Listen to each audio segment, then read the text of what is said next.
Good morning, students. Welcome to the chemistry class. Now I would like to start the unit 5 surface chemistry. First of all, surface chemistry ಅಂದ್ರೆ ಏನು? It's a branch of chemistry.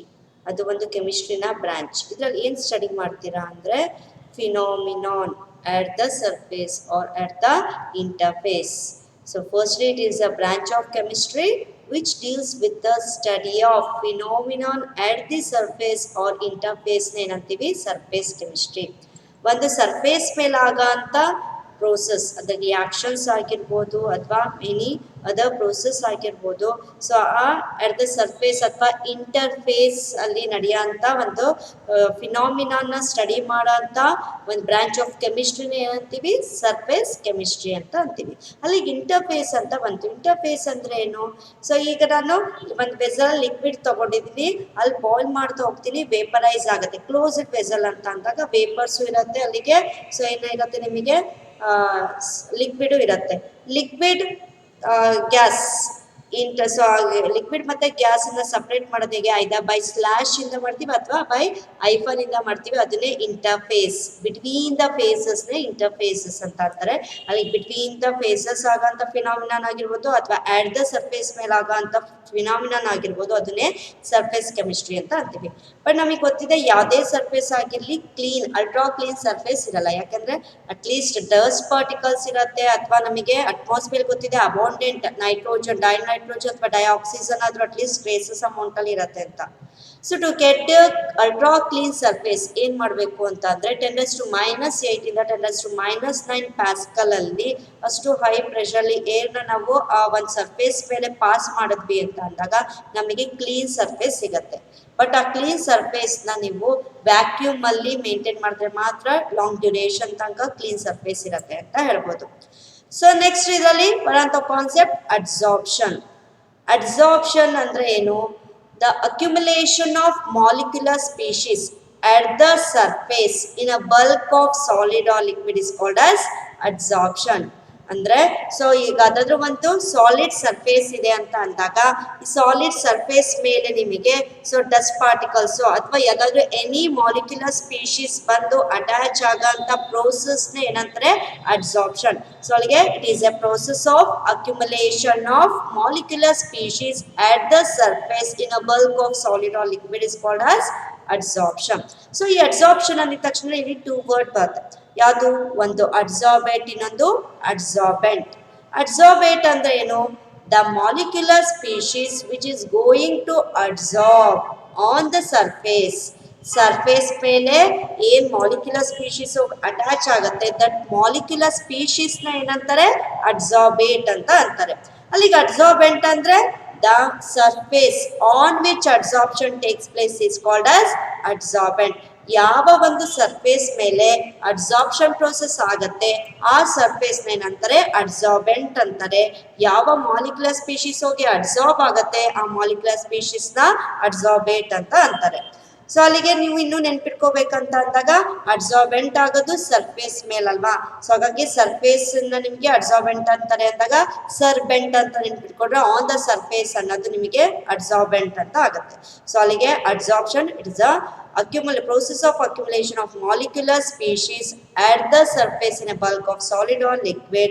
ಅದೇ ಅಡ್ಸಾರ್ಬೇಟ್ ಅಂತ ಅಂದರೆ the molecular species or substance which concentrates or accumulates at the surface is called as adsorbate. ಅದೇ ಅಡ್ಸಾರ್ಬೆಂಟ್ ಅಂದರೆ the material on the surface of which the adsorption takes place. ಯಾವ ಒಂದು surface ಮೇಲೆ adsorption ಆಗುತ್ತೆ ಅದನ್ನೇ ಅಡ್ಸಾರ್ಬೆಂಟ್ ಅಂತ ಅಂತಾರೆ. ಸೊ ಅಲ್ಲಿ ನಿಮಗೆ adsorption is essentially surface phenomenon. No doubt ನಮಗದು ಒಂದು surface phenomenon, not in a ಬಲ್ಕಲ್ಲಿ ಆಗೋಂಥ ಪ್ರೋಸೆಸ್ ಅಲ್ಲ, ಅದೊಂದು ಸರ್ಫೇಸ್ ಫಿನಾಮಿನಾನ್, ಸರ್ಫೇಸ್ ಮೇಲೆ ಆಗೋಂಥ ಒಂದು ರಿಯಾಕ್ಷನ್ಸ್ ಅಂತ ಹೇಳ್ಬೋದು. ಸಾಲಿಡ್ಸ್ ಅದರಲ್ಲೂ particularly finely divided state have large surface area and therefore charcoal, silica gel, alumina gel, clay, colloids, metals in finely divided state etc. acts as a good adsorbents. ಅಡ್ಸಾರ್ಬೆಂಟ್ಸ್ ಅಂದಿದ ತಕ್ಷಣ surface ಅಂತ ಗೊತ್ತಾಯ್ತು. Surface area ಜಾಸ್ತಿ ಇದ್ದಷ್ಟು adsorption process ಏನಾಗುತ್ತೆ? ಜಾಸ್ತಿ ಆಗುತ್ತೆ. So to get large surface area ನಮ್ಗೆ ಯಾವಾಗ ಸಿಗತ್ತೆ ಅಂತ ಅಂದಾಗ ಯಾವುದಾದ್ರೂ ಒಂದು ಸಬ್ಸ್ಟೆನ್ಸ್ ಪೌಡರ್ ಫಾರ್ಮಲ್ಲಿ ಇದ್ದಾಗ ಪೋರಸ್ ಇದ್ದಾಗ, ಸೊ ಈಗ ಚಾಕ್ ನೋಡಿ ಪೊರೋಸಿಟಿ ಜಾಸ್ತಿ ಇರುತ್ತೆ ಅಂದ್ರೆ ಹೋಲ್ಸ್ ಪೋರಸ್ ಇದ್ದಷ್ಟು ನಿಮಗೆ ಸರ್ಫೇಸ್ ಏರಿಯಾ ಜಾಸ್ತಿ ಇರುತ್ತೆ ಅಂತ ಹೇಳ್ಬೋದು. ಪೌಡರ್ ಫಾರ್ಮ್ ಅಲ್ಲಿ ಇದ್ದಾಗ ಸರ್ಫೇಸ್ ಏರಿಯಾ ಜಾಸ್ತಿ ಇರುತ್ತೆ ಅಂತ ಹೇಳ್ಬೋದು. ಫೈನ್ಲಿ ಡಿವೈಡೆಡ್ ಮೆಟಲ್ ಪೀಸಸ್ ಆಗಿದ್ರು ಸಹ ನಿಮಗೆ ಸರ್ಫೇಸ್ ಏರಿಯಾ ಜಾಸ್ತಿ ಇರುತ್ತೆ ಅಂತ ಹೇಳ್ತಾರೆ. ಇದನ್ನ ಗುಡ್ ಅಬ್ಸಾರ್ಬೆಂಟ್ಸ್ ಅಂತ ಹೇಳ್ತಾರೆ.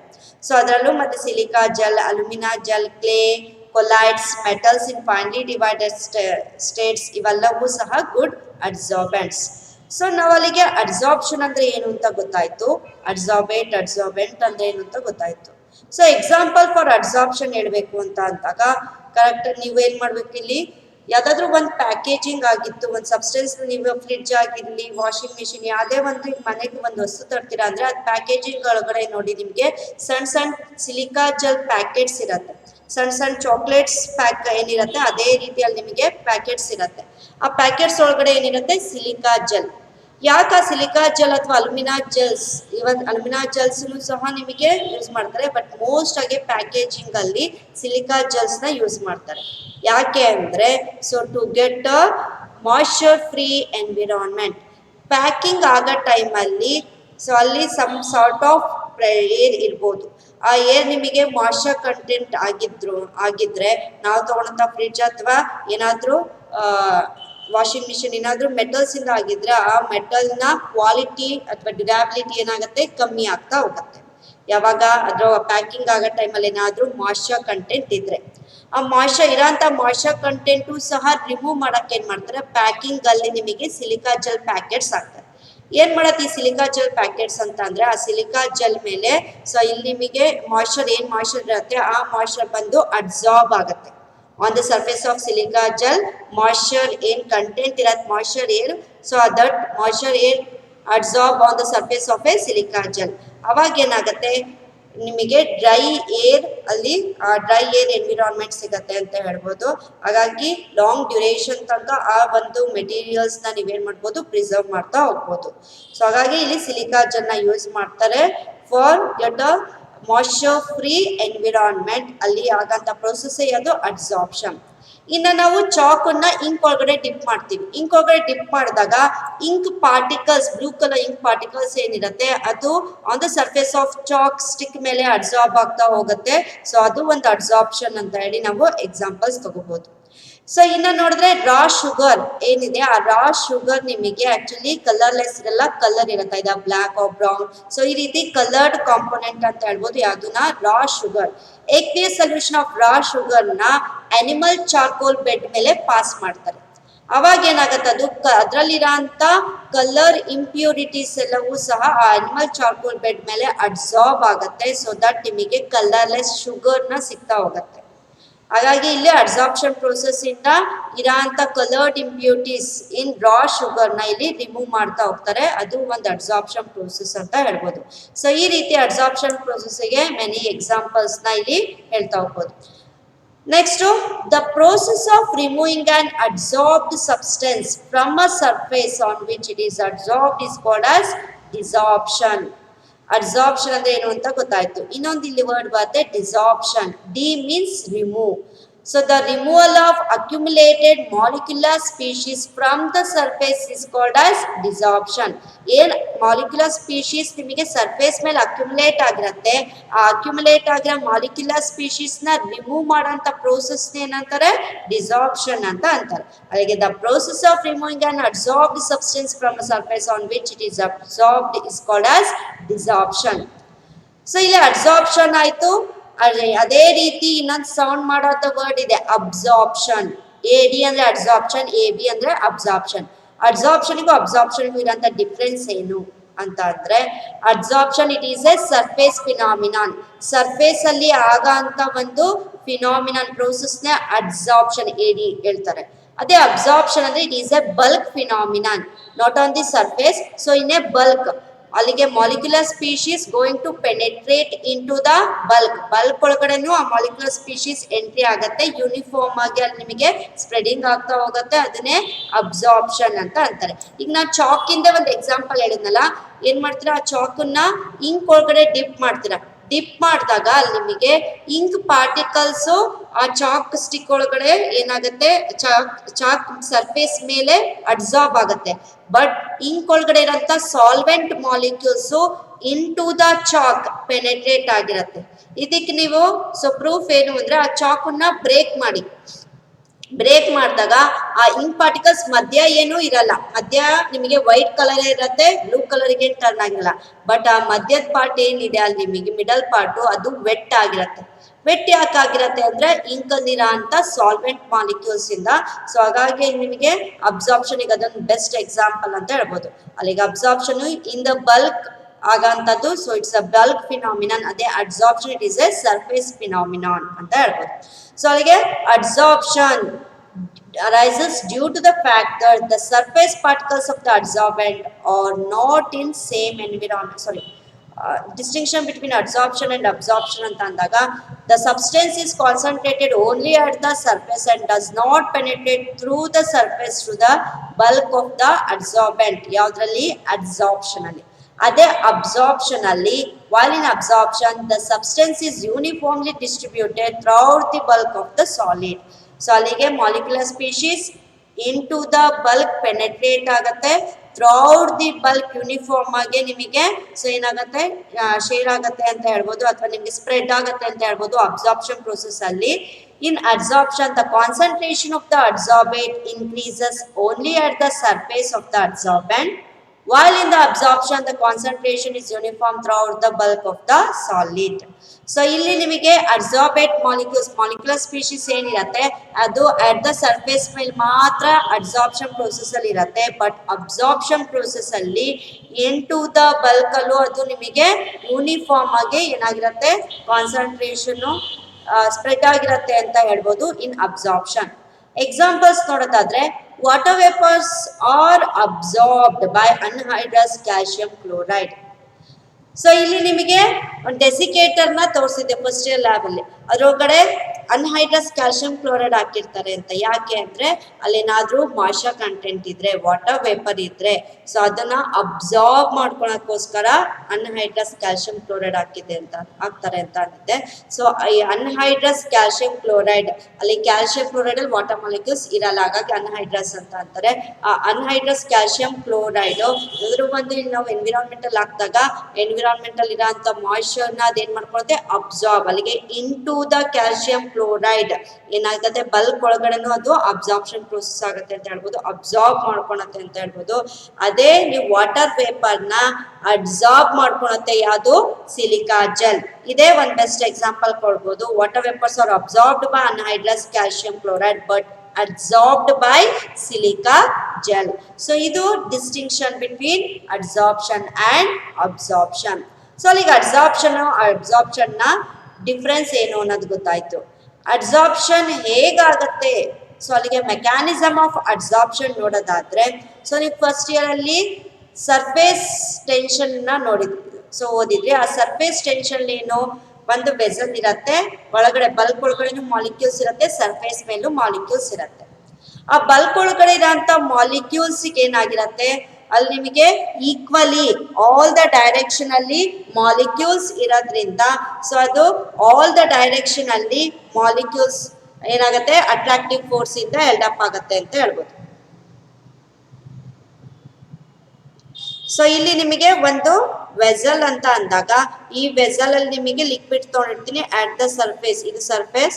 ಸೊ ಇದರೊಳಗಡೆ ಲಿಕ್ವಿಡ್ ಮಾಲಿಕ್ಯೂಲ್ ಇದೆ. ಸೊ ಆನ್ ದ ಸರ್ಫೇಸ್ ಮೇಲೂ ಸಹ ಈ ಲಿಕ್ವಿಡ್ ಮಾಲಿಕ್ಯೂಲ್ಸ್ ಇದೆ ಅಂತ ಅನ್ಕೋಣ. ಬಲ್ಕ್ ಒಳಗಡೆ ಅಂದ್ರೆ ಒಳಗಡೆ ಇರೋಂಥ ಮಾಲಿಕ್ಯೂಲ್ಸ್ ಹೇಗೆ ಅರೇಂಜ್ಮೆಂಟ್ ಆಗಿರುತ್ತೆ ಅಂದ್ರೆ, ಇಲ್ಲೊಂದು ಮಾಲಿಕ್ಯೂಲ್ ಇದೆ ಅಂತ ಅಂದ್ರೆ, ಸೊ ಅಲ್ಲಿ ನಿಮಗೆ ಆಲ್ ದ ಡೈರೆಕ್ಷನ್ ಇಂದ ನಿಮಗೆ ಅದರ್ ಮಾಲಿಕ್ಯೂಲ್ಸ್ ಏನು by intermolecular force of attraction ಇಂದ ಅಲ್ಲಿ ನಿಮಗೆ ಪುಲ್ಲಿಂಗ್ ಆಗ್ತಾ ಇರುತ್ತೆ. ಸೊ ಅಲ್ಲಿ ನಿಮಗೆ ಅಟ್ರಾಕ್ಟಿವ್ ಫೋರ್ಸ್ ನಿಮಗೆ ಆಲ್ ದ ಡೈರೆಕ್ಷನ್ ಅಲ್ಲಿ ನಿಮಗೆ by all the molecules which surround that molecule ಇಂದ ನಿಮಗೆ ಅಟ್ರಾಕ್ಟಿವ್ ಫೋರ್ಸ್ ಇಂದ ಫುಲ್ ಅಪ್ ಆಗುತ್ತೆ ಅಂದ್ರೆ ಅದು ಯಾವುದೇ ಕಡೆ ಮೂವ್ ಆಗಲ್ಲ, ಹಾಗೆ ಸ್ಟಾಗ್ನೆಂಟ್ ಆಗಿರುತ್ತೆ. ಬಟ್ ಅಟ್ ದ ಸರ್ಫೇಸ್ ಮೇಲೆ ಇರೋ ಅಂತ ಮಾಲಿಕ್ಯೂಲ್ಸ್ ನ ಅರೇಂಜ್ಮೆಂಟ್ ಹೇಗಾಗಿರುತ್ತೆ, ಸರ್ಫೇಸ್ ಮೇಲೆ ಇಲ್ಲಿ ಮಾಲಿಕ್ಯೂಲ್ ಇದೆ ಅಂದ್ರೆ ಸೊ ಅದನ್ನ ಡ್ರ್ಯಾಗ್ ಮಾಡ್ಕೊಳಕ್ಕೆ ಬೈ ಅಟ್ರಾಕ್ಟಿವ್ ಫೋರ್ಸ್ ಕೆಳಗಡೆ ಮಾಲಿಕ್ಯೂಲ್ಸ್ ಇದೆ. ಬಟ್ ಅಷ್ಟೇ ಅಟ್ರಾಕ್ಟಿವ್ ಫೋರ್ಸ್ ಮೇಲೆ ಅಪ್ವರ್ಡ್ ಇಂದ ಸೊ ಅಪ್ಲೈ ಮಾಡೋಕ್ಕೆ ಯಾವುದೇ ರೀತಿ ಇಲ್ಲಿ ಮಾಲಿಕ್ಯೂಲ್ಸ್ ಇಲ್ಲ. ಇದೇನ್ ಮಾಡುತ್ತೆ, ಸೊ ಇಲ್ಲಿ ನಿಮಗೆ ಈ ಸರ್ಫೇಸ್ ಮೇಲಿನ ಮಾಲಿಕ್ಯೂಲ್ಸ್ಗೆ ನೆಟ್ ಅಟ್ರಾಕ್ಟಿವ್ ಫೋರ್ಸ್ ಎಕ್ಸ್ಟ್ರಾ ಹಾಗೆ ಇರುತ್ತೆ. ಆ ಎಕ್ಸ್ಟ್ರಾ ನೆಟ್ ಅಟ್ರಾಕ್ಟಿವ್ ಫೋರ್ಸ್ ಇಂದ ಅದೇನ್ ಮಾಡುತ್ತೆ, ಸೊ ಅಲ್ಲಿ ನಿಮಗೆ ಯಾವ್ದಾದ್ರು ಒಂದು ಗೇಷಿಯಸ್ ಮೀಡಿಯಂ ಅಥವಾ ಲಿಕ್ವಿಡ್ ಮೀಡಿಯಂ ಅಲ್ಲಿ ಇರೋಂಥ ಪಾರ್ಟಿಕಲ್ಸ್ ಇತ್ತು ಅಂದ್ರೆ ಆ ಪಾರ್ಟಿಕಲ್ಸ್ ನ ಬೈ ಅಟ್ರಾಕ್ಟಿವ್ ಫೋರ್ಸ್ ಏನ್ ಮಾಡುತ್ತೆ, ಡ್ರ್ಯಾಗ್ ಮಾಡ್ಕೊಳತ್ತೆ. ಸೊ ದಟ್ ಈ ಸರ್ಫೇಸ್ ಮೇಲೆ ಆ ಮಾಲಿಕ್ಯುಲರ್ ಸ್ಪೀಶೀಸ್ ಬಂದು ಅಡೇರ್ ಆಗತ್ತೆ, ದಟ್ ಅಂದ್ರೆ ಅಬ್ಸಾರ್ಬ್ ಆಗತ್ತೆ. ಈ ಪ್ರೋಸೆಸ್ ಏನಂದ್ರೆ ಅಬ್ಸಾರ್ಪ್ಷನ್. ಅಲ್ಲಿಗೆ ಸೊ ಅಬ್ಸಾರ್ಪ್ಷನ್ ಪ್ರೋಸೆಸ್ ಯಾಕಾಗತ್ತೆ ಅಂತ ಅಂದ್ರೆ because of resultant unbalanced attractive force at the surface ಮೇಲೆ ಏನ್ ನಿಮಗೆ ಮಾಲಿಕ್ಯೂಲ್ಸ್ ಇರುತ್ತೆ ಆ ಮಾಲಿಕ್ಯೂಲ್ಸ್ ಗೆ ಅನ್ಬ್ಯಾಲೆನ್ಸ್ಡ್ ಏನ್ ನಿಮ್ಗೆ ಅಟ್ರಾಕ್ಟಿವ್ ಫೋರ್ಸ್ ಇರುತ್ತೆ. Due to that unbalanced attractive force so ಅಲ್ಲಿ ಏನ್ ಮಾಡುತ್ತೆ, ಅಲ್ಲಿ ನಿಮಗೆ ಆ ಎಕ್ಸ್ಟ್ರಾ ಅಟ್ರಾಕ್ಟಿವ್ ಫೋರ್ಸ್ ಇಂದ ಮೇಲಿರೋ ಅಂತ ಇದಾದ್ರು ಮಾಲಿಕ್ಯುಲರ್ ಸ್ಪೀಶೀಸ್ ನ ಅಟ್ರಾಕ್ಟ್ ಮಾಡ್ಕೊಳತ್ತೆ, ಅಬ್ಸಾರ್ಬ್ ಮಾಡ್ಕೊಳತ್ತೆ. That process is called as absorption. So ಅಲ್ಲಿಗೆ ಈ ರೀತಿ ಪ್ರೋಸೆಸ್ ಅಲ್ಲಿ ಅಬ್ಸಾರ್ಪ್ಷನ್ ಆಗತ್ತೆ ಅಂತ ಗೊತ್ತಾಯ್ತು. ಮೆಕ್ಯಾನಿಸಮ್ ವೈಸ್ ನೋಡೋದಾದ್ರೆ ನಮಗೆ ಥರ್ಮೋಡೈನಮಿಕಲಿ ಕಾನ್ಸೆಪ್ಟ್ಸ್ ನ ಎಕ್ಸ್ಪ್ಲೈನ್ ಮಾಡಬೇಕು ಅಂತ ಅಂದಾಗ ಅಲ್ಲಿ ನಿಮಗೆ ಒಂದು ಫಾರ್ಮುಲಾ ಬರುತ್ತೆ. Delta G is equal to delta H minus T into delta S.